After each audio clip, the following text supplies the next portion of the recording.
अवधूत चिंतन श्री गुरुदेव दत्त श्री स्वामी समर्थ। गणपती बसवताना शुभ मुहूर्ताची गरज असते का? घरात गणपतीची स्थापना म्हणजे स्त्रीची प्रतिष्ठापना करतेवेळी पुरोहित नसेल तर गणपतीची प्रतिष्ठापना कशी करावी?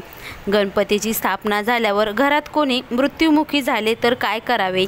घरात गरोदर स्त्री असेल तर गणपतीचं विसर्जन करता येतं का? हे प्रश्न तर सर्वांच्या मनात पडलेलेच असतात।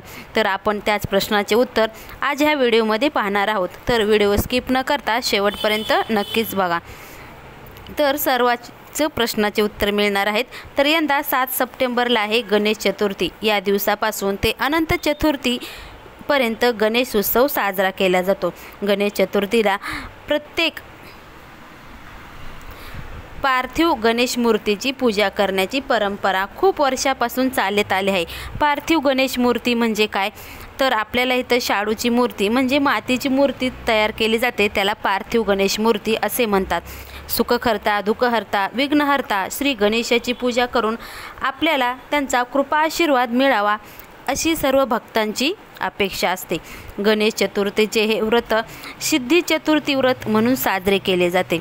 गणेशाची मूर्ती आदल्या दिवशी किंवा 4 ते 5 दिवस अगोदर घरात आणून ठेवली तरी काही हरकत नाही।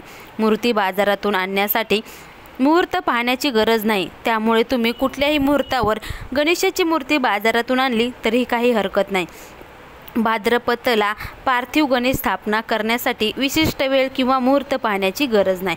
सकाळपासून ते दुपारपर्यंत किंवा संध्याकाळी आदल्या दिवशी तुम्ही मूर्ती आणली तरीही चालेल। नंतर काय करायचं, आपण ती आणून आपल्याला घरी स्थापन करू शकता। असं नाही की उजव्या सोंडेचा गणपती हे 16चा असतो, असं काही नाही। भाद्रपद चतुर्थीच्या दिवशी सर्व गणेश हे पार्थिव असल्यामुळं त्याला कुठलंही 16 पाळत नाहीत। तर भाद्रपद चतुर्थी गणेश स्थापना करणं शक्य झालं नाही किंवा काही अडचण आली असेल तर काय करावे? म्हणजे काय, आपण गणेशाची स्थापना करणार आहे आणि त्याच्या अगोदरच तुम्हाला काही अडचण आली असेल तर गणेश स्थापना करू नये असं म्हणतात। त्याच्या अगोदर जर आपल्याला विटाळ सुतक पडले असेल तर गणेश स्थापना करू नये असे म्हणतात।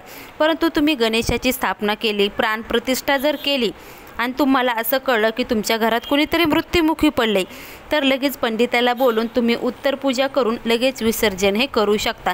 परंतु प्राणप्रतिष्ठा करण्याच्या अगोदर जर कोणी वारला असेल तर तुम्ही त्यावेळेस तसं करू शकत नाही, परंतु नंतर करू शकता। तर दुसरं म्हणजे काय, मृत्यू ही कुणाच्या हाती नाही। म्हणजे काय, मृत्यू हा कुणाच्याच हातात नाही, तो कधीही येऊ शकतो। त्यामुळे हा अपशकुन आहे असं तुम्ही म्हणू नका, कारण ही अंधश्रद्धा आहे। तुम्ही ह्याच्यावर विश्वास ठेवू नका। मृत्यू कोणाच्या हातात नाही, ते कधी येणार आहे हे कुणालाच माहीत नाही। त्यामुळे तुम्ही गणपती विसर्जन नंतर लगेच केलं तरीही चालेल। असं नाही की एवढ्या दिवसाचा मी गणपती मग काय करू, असं काही हरकत नाही, तुम्ही गणपती विसर्जन करू शकता। दुसरं म्हणजे काय, गरोदर स्त्री घरात असेल तर गणपती विसर्जन करावे का? हा प्रत्येकाच्या मनात पडलेला प्रश्न आहे की गरोदर स्त्री घरात असेल तर गणपती विसर्जन करू नये। असं म्हणतात की तिच्या पोटात येणारा गणेशाने तिला ओटी भरली, मग त्याचं विसर्जन कसं करावं? तर ही चुकीची पद्धत आहे। म्हणजे शास्त्रात तसं कुठलाही उल्लेख नाही किंवा शास्त्रात कुठेही असा पुरावा नाही की गरोदर स्त्री घरात असेल तर गणपतीचं विसर्जन करू नये, कारण ही चुकीची समजूत आहे। त्यामुळे तुम्ही गणपतीचं विसर्जन केलं तरीही काही हरकत नाही। तुम्ही मनात किंतु परंतु न आणता गणपती विसर्जन नक्कीच करा। तसेच आपण गणपती आता तो विसर्जन करणार नाही आणि घरात गरोदर स्त्री आपण तो गणपती तसाच घरात ठेवला तर काय, गणपती हा शाडूचा बनलेला असतो किंवा मातीचा बनलेला असतो, त्यामुळे ते घरात जर ठेवला तर तो भंगण्याची तुटण्याची शक्यता जास्त असतो। त्यामुळे तो घरात ठेवणे कितपत योग्य आहे? त्यामुळे प्रथेनुसार तुम्ही गणपती विसर्जन नक्कीच करा। गरोदर स्त्रिया कुठल्याही त्या गरोदर स्त्रीला त्रास होणार नाही किंवा काही वाईट असं अपशकुनही घडणार नाही। त्यामुळे तुम्ही त्यांचं पाण्यात विसर्जन नक्कीच करा। तर दुसरं म्हणजे काय, काही लोक तळ्यात, पाण्यात किंवा विहिरीत मोठ्या बादलीत आपण विसर्जन करताना पाहिलो, पण पहिले असे काय म्हणायचे, पाण्यात विसर्जन करावे, पाण्यात विसर्जन करावे असं म्हटलं होतं, परंतु वाहत्या पाण्यात विसर्जन करावे असं नाही म्हटलं। त्यामुळे तुम्ही गणपती विसर्जन तळ्यात, तलावात, विहिरीत किंवा घरीच एक मोठी बादली घेऊन, आता तुम्हाला तर माहितीच ते गणपती असं पर्यावरणपूरक गणपती आले आहेत, तुम्ही ते बकेटीत एक मोठी बादली घ्यायची, त्याच्यात विसर्जन केलं तरीही चालते आणि ती पाणी साचलेलं असतं गणपती विसर्जन केलेलं ते तुम्ही झाडाला घाला, ही पद्धत आलेली आहे. त्यामुळे तुम्ही घरच्या घरी विसर्जन केलं तरीही काही हरकत नाही. तर आता दुसरं म्हणजे गौरीपूजेबद्दल काही अफवा आहेत.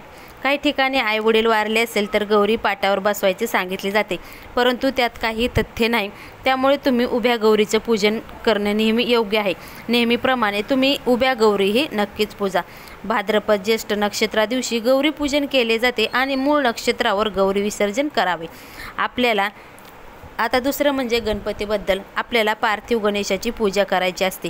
भाद्रपद चतुर्थीला शाडूचा गणपतीच हवा.